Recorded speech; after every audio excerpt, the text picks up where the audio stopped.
Bienvenue dans la psy du business. Moi, c'est Marie Marchand, psychologue, docteur en psychologie et coach pour entrepreneurs. Dans ce podcast, on explore la face cachée de l'entrepreneuriat, ce que ta psychologie fait à ton business et ce que ton business révèle de toi. La psy du business, là où le business rencontre la psychologie. Alors, épisode 0. Normalement, dans un épisode 0, on fait une belle présentation. On dit qui on est, pourquoi on a créé ce podcast, ce que vous allez y trouver, etc. Alors, je vais faire ça, mais pas tout de suite. Parce que je vais commencer par quelque chose de plus concret. Je vais vous parler d'une sensation physique que j'ai portée pendant, je sais pas, peut-être 2 ans, 3 ans. Une sorte de fatigue qui n'était pas vraiment de la fatigue. Un ras-le-bol qui n'avait pas vraiment de raison d'être. Un truc un peu lancinant, permanent, qui s'installait le matin et qui repartait pas vraiment le soir. Et le truc bizarre, c'est que j'avais vraiment tout pour être heureuse professionnellement. J'étais maître de conférences en psychologie, chercheuse, docteur. J'enseignais des matières que j'adorais vraiment, hein. Je travaillais aussi avec des chercheurs brillants que j'appréciais. Sur le papier, tout était parfait. Par contre, pour mon corps, pour ma tête, il y avait vraiment quelque chose qui n'allait pas. Et c'est de ça dont on va parler aujourd'hui. Donc je m'appelle Marie Marchand, j'ai fait des études de psychologie parce que depuis gamine, j'étais fascinée par un truc. Pourquoi les gens font ce qu'ils font alors qu'ils savent que c'est pas bien pour eux? Par exemple, moi la première, hein, je procrastinais sur des projets qui comptaient pour moi. Exemple, écrire un livre. À l'époque, j'avais les idées, j'avais la matière, je savais que c'était bon pour moi et je faisais malgré tout autre chose, n'importe quoi d'autre. Entre-temps, j'ai écrit 2 livres, mais vous l'avez compris, ça m'a pris du temps de comprendre pourquoi je bloquais sur ce qui m'importait vraiment. Et en recherche, c'est pareil. On travaillait sur la persuasion, l'engagement, le changement de comportement. Alors tout ça, c'était ma spécialisation de recherche. Et dans les études qu'on menait avec mes collègues, les gens savaient exactement ce qu'ils auraient dû faire. Par exemple, manger mieux, adopter des comportements éco-responsables, faire du sport, arrêter de remettre à demain. Donc ça, ils le savaient et ils le faisaient pas quand même. Alors c'est pas, de la stupidité, c'est pas des problèmes de volonté, c'est quelque chose de beaucoup plus profond que ça. Et cette question: «Pourquoi on fait pas ce qui est bon pour nous?» m'a suivie pendant une quinzaine d'années. J'ai fait une thèse, j'ai obtenu un poste à l'université, un poste rare et difficile à avoir. Mes proches étaient, fiers, très fiers de moi aussi d'ailleurs. Et puis progressivement, quelque chose a commencé à se fissurer. Ça s'est pas fait du jour au lendemain. C'était plutôt comme, une fuite d'eau assez lente. Ça coule doucement, longtemps, avant que vous vous rendiez compte que le mur est vraiment abîmé et qu'il faut faire quelque chose. Ce que j'ai compris avec le temps, c'est que je suis ce qu'on appelle une multipotentielle. Alors multipotentielle, ça veut dire quoi concrètement? Ça veut dire que j'ai besoin de changement, de nouveautés, de sortir des cases régulièrement. C'est un mode de fonctionnement particulier. Et le milieu académique, que j'adorais, hein, est l'un des environnements les plus stables qui soit. Ça veut dire que j'avais, concrètement les mêmes collègues, les mêmes thématiques de recherche, les mêmes types d'enseignements à répéter d'année en année, les mêmes rituels. Même si les collègues sont brillants, même si les thématiques sont, passionnantes, l'idée du «pour toujours», ça me fichait vraiment le bourdon. L'année de mes 30 ans a été, comment dire? Vraiment chargée. Professionnellement, cette sensation lancinante était là depuis un moment déjà, mais cette année-là, dans ma vie perso, j'ai aussi vécu une rupture amoureuse. 2 ruptures brutales en même temps, en fait. Celle avec mon compagnon de l'époque et celle plus silencieuse avec la vie que j'avais, tout simplement construite. Qui plus est, l'année de mes 30 ans. Donc vous connaissez peut-être la crise de la trentaine, eh bien, j'y étais, j'y étais vraiment.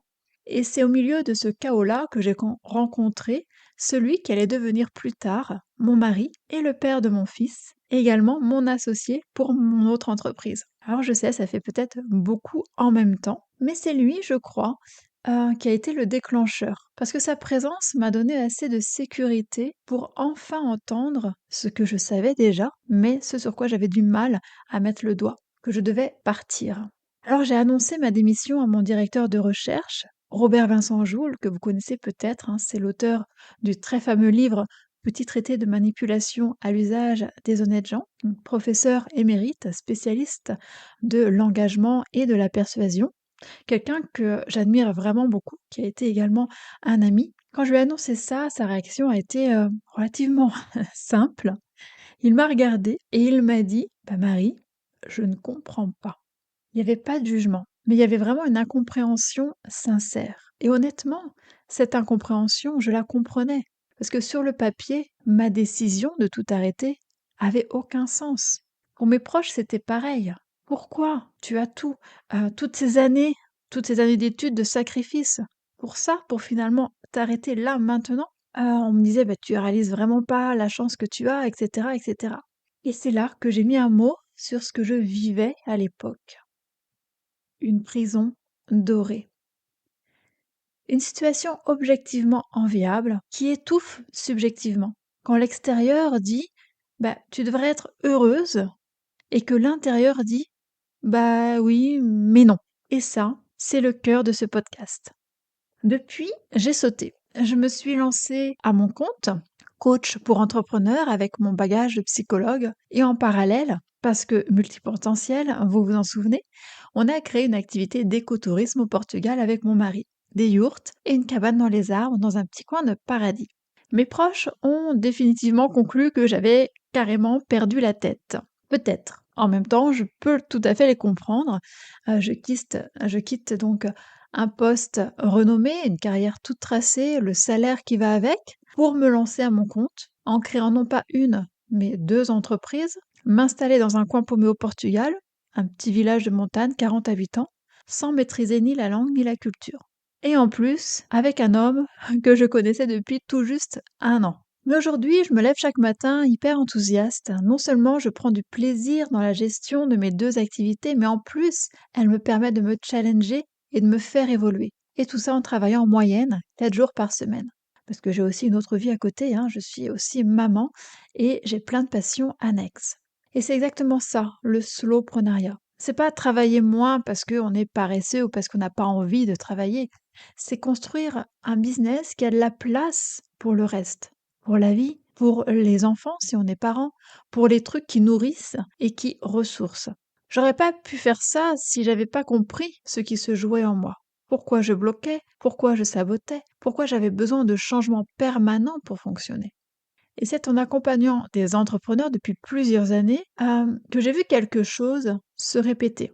Donc des entrepreneurs compétents, travailleurs, qui font tout ce qu'il faut, qui lisent peut-être les bons livres, qui écoutent les bons podcasts, qui appliquent les bonnes stratégies et qui plafonnent quand même, ou qui ont tout simplement du mal à bien faire décoller leur activité. Pourquoi? Parce qu'ils entreprennent avec un système nerveux en insécurité, des croyances héritées peut-être sur l'argent, sur la valeur, sur la légitimité, un rapport au travail construit dans la peur plutôt que dans le désir, et j'en passe. Exactement comme moi, dans ma prison dorée. Et je vais te poser une question. Est-ce que tu te reconnais dans quelque chose de ce que j'ai dit? Alors, pas forcément l'université ni le burn-out, mais cette sensation, travailler dur, faire les choses bien et sentir que quelque chose résiste quand même, que le problème est ailleurs, que t'as pas encore mis le doigt dessus.